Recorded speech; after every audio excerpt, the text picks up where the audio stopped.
Hello and welcome to the third and final part of My Skydio and Me, episode 2, titled Likes, Dislikes, and Unlikes. In part 1 of episode 2, I shared the top 4 things about the Skydio 2 camera drone that I like the most. Those were the likes.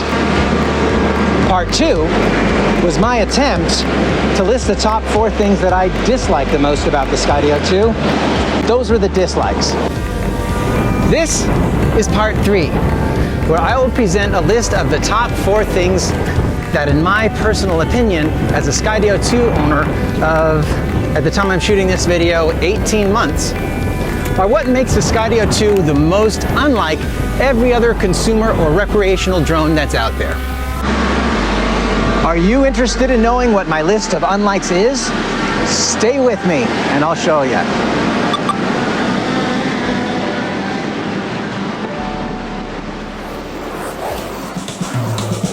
Flying camera outside in the breeze.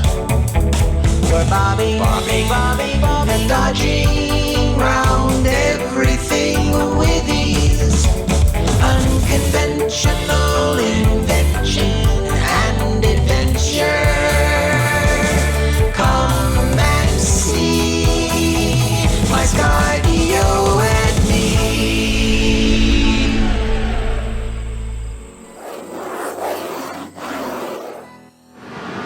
Before I get started, I have a disclaimer. I feel that it's important to once again mention that I do not work for Skydio. They don't pay me. The stuff they've sent to me are things that I either bought from them or were related to getting my drone repaired. At the time I'm shooting this video, I think it's really unlikely that Skydio knows I'm doing this series or that it even exists. So if I say something here that's complimentary about whatever of the Skydio 2 ownership experience, it's because I sincerely think that whatever it is awesome.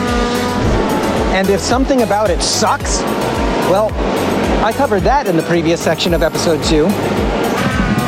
The bottom line is this. I have no special incentive to say anything that's nice about the Skydio company or their products. What you're getting here is my honest and independent opinion. Whoa, let's see if I can break my neck during this episode. Now let's get to it. Number 4 on the, actually not in any particular order, list of things that I think makes the Skydio 2 the most unlike other drones is the superior tracking ability. Other competing drones like those in the Autel Evo and DJI family, and similar ones in the same class as the Skydio 2, they have the ability to actively track a moving subject. And their capability of some of these drones of staying with their subject, particularly in close quarters with obstructions present or across varying elevations, those things have improved a lot in those other drones in the last few years. But there are 2 ingredients that hugely elevate the Skydio 2's tracking of prowess over the others.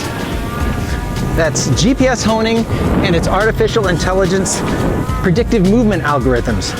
It's AI. Based on my observation of other videos on YouTube of how other drones perform, it seems like the active track or dynamic track or whatever name a particular company has dubbed the follow me feature of their product, the behavior of those drones is relatively robotic. When the natural flight path around a moving subject causes an obstacle to interrupt the drone's direct line of sight on its target, it seems like they just give up and lose you. Or when the drone is flying at a particular speed and the subject it's following is going at a different speed, the drone doesn't adjust its flight behavior accordingly. And before you know it, the drone's lost you. My point is that in these other drones, it seems like they lose track of the target even when they're not fully obstructed, and it won't necessarily adjust the flight dynamics according to changes in what the target is doing.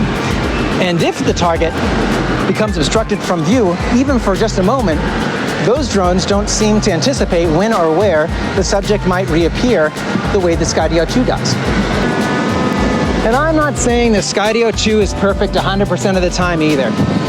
It does have occasional quirks that I covered thoroughly in part 2 of this episode, but when it comes to tracking, particularly in an environment with obstacles or outright obstructions, the typical behavior of the Skydio 2 is in a different universe than the others. The Skydio 2 constantly evaluates its flight path to stay right with you. It dynamically changes its speed, its elevation, its attitude, whatever it needs to do to keep you in there. And I'll tell you, watching the acrobatics the Skydio 2 does when hauling ass to stay with you or comply with the desired angle change, it's amazing. It doesn't matter if the course causes a bunch of stuff to get in the way, like if you pass behind a line of hedges or, heck, even a landmass. Like a honey badger, Skydio 2 don't care. Look, a snake's up in the tree. Honey badger don't care. Honey badger don't give a shit. It just takes what it wants. And if the Skydio 2 does get substantially separated from the subject it's tracking, they've baked problem-solving capability into this thing. Check out this clip from Never Mind Your Own's YouTube channel. It's about a minute long, but it's one of the most unbelievable demonstrations of the Skydio 2 AI's autonomous tracking ability in action that I have ever seen. It's awesome. Here's the clip. Wow. That's not good.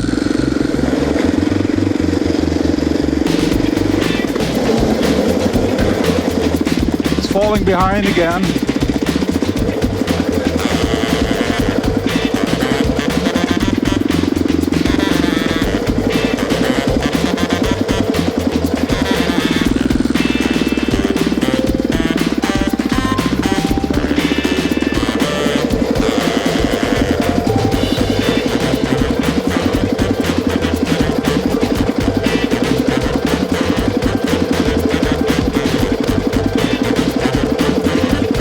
Now it's in the middle of the trees. It's finding its way. Incredible, man. It is finding a way. Wait, this is already amazing what it's doing right now, you know, that it's finding its way through the forest. Yeah, it's got me. It locked onto me. Okay, now come. All right, setting aside the probability that a human pilot may have chosen a different course than what we just saw, notwithstanding the question of whether any non-FPV pilot could have navigated themselves through woods like that, my question to you is, does any other drone have the capability of tracking their subject like that? Hell no! No! No! So, in the category of tracking ability, enough said. Number 3 in the tie between things that makes the Skydio 2 unlike every other drone is the AI's videographic mastery. The camera work of the Skydio 2 while autonomously tracking a subject. Back when I studied film in college, we learned how every dimension of a shot, even the very behavior of the camera itself, while that shot is being recorded, conveys a message. Smoothness or steadiness of the camera movement and the framing are two very basic but very important components in cinematography that can make or break the viewing experience. And the Skydio 2 does both incredibly well. If you're trying to communicate how beautiful a landscape is, but the camera is super unsteady, the viewer's not going to perceive that the landscape is beautiful. They'll be thinking that that landscape is making them want to puke. So if you're out and about with whatever well-established drone, you know, biking or motorcycle riding, walking, skateboarding, whatever it is that you're out there shooting, and you need your drone to be its own camera crew, you may indeed end up with clips that are impressive. But if the drone you're using can't keep the shot steady, the viewer, at least subconsciously, is going to be thinking on some level about how the shot was captured, rather than purely appreciating what is in it. Shaky camera work is always distracting, unless it reinforces the message or itself produces the emotional context of what the director is trying to convey in that shot. Like this example from Buckaroo Banzai.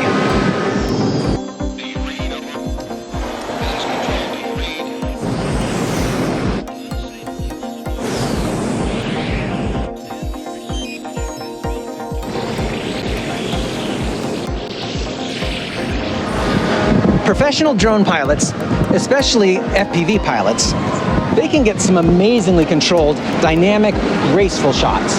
But if you're a content creator who just wants to be doing your own thing, it's kind of impossible to be in front of the camera and behind it at the same time. I don't know how the wizards of Skydio got their AI to achieve consistently smooth as butterscotch pudding steady shots, but other professional quality drones just can't seem to match it. The other dynamic of the Skydio 2's photographic technique that totally kicks ass, and that I appreciate a great deal, is that the Skydio 2 consistently frames the shots properly. Every other brand of drone footage I've ever seen that was recorded under an autonomous tracking flight mode seems like they're trying to keep the tracked subject right smack in the middle of the frame.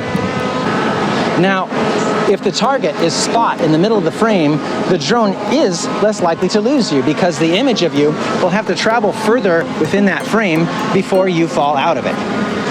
Which is especially important if the kind of drone you're using has camera work that's all over the place. So, from a technical standpoint, I can understand why most of the other drones seem to do that. But I bought my drone not simply because it can accomplish tracking a subject. I bought it to do photography, you know? To consistently collect great usable video.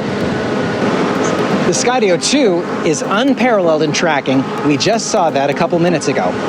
But when the Skydio is true tracking, it's not only tracking, it's also framing everything in accordance with the standards of accepted photographic technique, based on how you're moving in relation to it.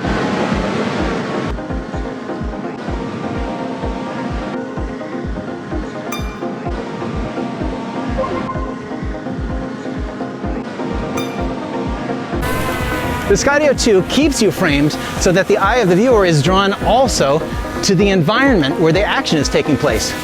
The viewer can take in the majesty of the entire scene. The Skydio 2's AI shoots things the same way that a human photographer or videographer would, and autonomously adjusts the technique appropriately. Whether we're talking about the steadiness of the shot, the framing of the shot, and I guess also the unbelievable on-the-fly choreography of the shot, the guys at Skydio baked in actual correct cinematic theory into how this thing works. No other drone does that. Number 2 on my in no particular order list of things that I think makes the Skydio 2 most unlike the others in its class is the keyframe skill.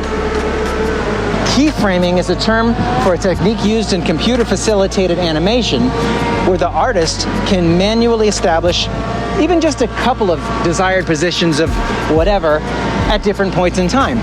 And then the computer will calculate and execute what needs to occur to smoothly transition that whatever, in this case a camera, between those 2 points over time.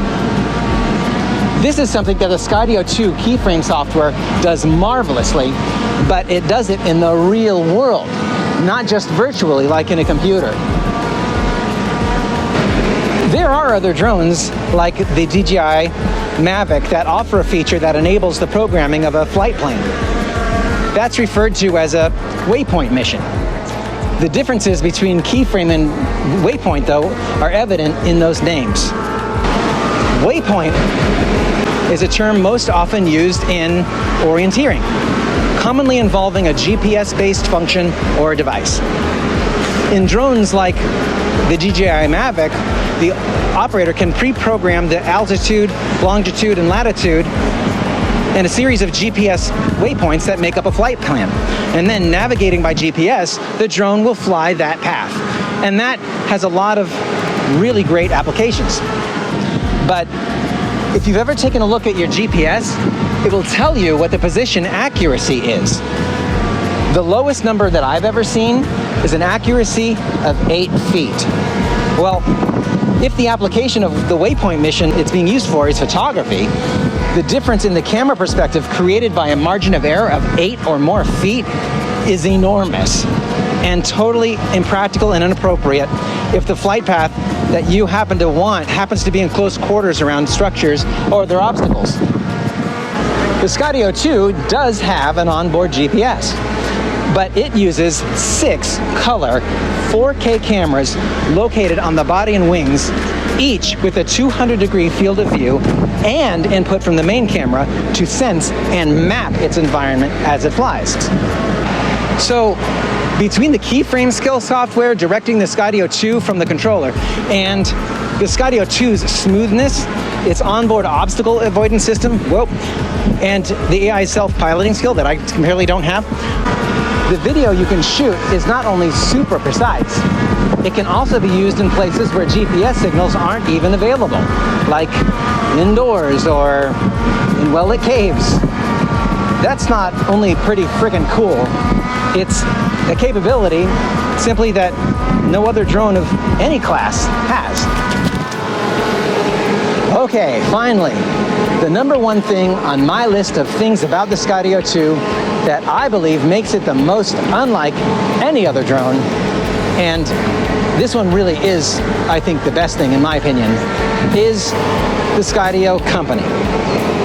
Sure, it's great that they're located in the US and they source most of their parts, but all their labor within the US. I don't know of any of their companies that produce computer-based products that do that. So you know that these drones are not built with cheap and unreliable parts. But except for some trouble I've consistently had initially getting in touch with Skydio customer support about any new problem I've had, once they do turn their attention to you, they really pay attention to you. They seem to be responsive, they're reasonable, they're sometimes over-the-top generous. There are many other positives too about Skydio the company, but the aspect that, in my opinion, makes being a patron of Skydio the greatest is this. After you buy a Skydio 2 photography drone, it continues to get better. It evolves. Whenever they come up with a new feature or capability, your drone doesn't become obsolete within the first few weeks that you have it, like you typically do when you buy other computer stuff, causing immediate unhappiness, and you're senselessly but inevitably having to add to the world's landfill and make the plastic island in the Pacific Ocean bigger, and they make you have to shell out another $1,000 to buy another whole new device just so you can once again revel in its greatness. I hate that. Everyone hates that. I think Skydio knows we all hate that. Oh no. When they come up with something new, even if it's something that is a huge leap forward, Skydio instead pushes out a downloadable software update that transforms the drone that you already have into the next version. Early on, people were dissatisfied that there wasn't telemetry on the screen when they're flying using the app. They complained, and now everybody has telemetry. Regardless of the technical reason why, I was really bothered by the Skydio 2 always flying backward during emergency return home. People complained, and now everyone has a choice of which way it faces. When I had some interaction with one of their awesome customer support people, John, because of something that you'll see happen in episode 3, he hinted that there was some mysterious new update in the works. He didn't say what it was, but he said it would be great. And a year later, boom, they push out Keyframe, a revolutionary leap forward in programmable drone flight. Now, my 18-month-old Skydio 2 has Keyframe. When they released the Skydio 2 Plus, One of the two significant hardware upgrades that it has over the original Skydio 2 model, and it was a key selling point of the 2 Plus model, was that it had 4 more minutes of flight time on a single battery pack. Well, guess what? A Skydio 2 owner can pick up a Skydio 2 Plus battery and slap it right on their classic Skydio 2, and now that original Skydio 2 has the same increased flight time as the 2 Plus model. What company does that? And that's what makes the Skydio 2 the most unlike every other upper tier camera drone in existence. And that wraps up the final part of episode 2 of My Skydio and Me, likes, dislikes, and unlikes. If you happen to miss either of the other 2 sections, you should check them out. Maybe you'll find something in them that's interesting and or enlightening. If you feel like I left something out or missed the mark, feel free to leave a comment. And please hit the like button. It lets me know I'm doing at least a half-decent job, and it's a signal to me that I'm not doing this whole completely neglecting my family to share with the world of people I don't know for nothing. I do have additional episodes in various stages of completion, but the couple immediately following this are particularly heavily to edit, so it might be a little while before I publish them, but not nearly as long as the delay between episode 1 and this one. If you'd like to be alerted when I roll them out, subscribe to my channel and you'll be among the first to know. And ring that bell. But until then, thanks again for being a viewer of My Skydio and Me. I'll catch you back here again as soon as I can.